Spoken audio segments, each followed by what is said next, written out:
નર્મદા જિલ્લામાં ઉત્તરવાહિની પરિક્રમા પૂર્ણ થઈ છે, પણ આમાંથી કંઈક શીખવા મળી રહ્યું છે। તેમાં બીજા રાજ્યમાં આવતા લોકો હેરાન પરેશાન અથવા તો આર્થિક રીતે સુરક્ષા મળે એટલા માટે તંત્રને નજર રાખવા માટે કહેવામાં આવી રહ્યું છે। अहवाल न्यूज़ परेश पंड्या, नर्मदा, तिलकवाड़ा। मैं महाराष्ट्र से आया था नर्मदा परिक्रमा करने के लिए। इधर नर्मदा परिक्रमा कंप्लीट करके मैं तिलकवाड़ा आया और तिलकवाड़ा से मेरे को केवड़िया जाना था। तो मैंने बाहर आया, मैं इधर किसी को जानता नहीं, तो मैंने एक रिक्शा वाले से पूछा तो उसने 700 रुपया भाड़ा बताया। ये तो बहुत है।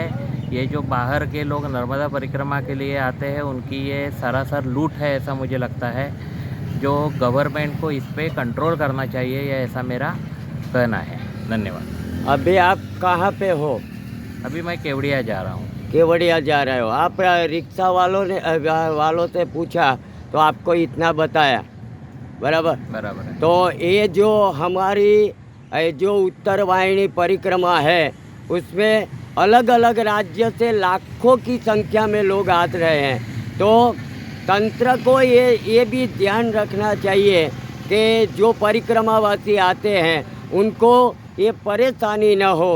और ये जो आपने बताया कि अभी 700 रुपया मेरे को बोला, तो ये 700 रुपया जो बोला, आप 50 रुपया में तिलकवाड़ा से केवड़िया तक जा सकते हो। तो ये थोड़ा तंत्र को भी ध्यान रखने की ज़रूरत है।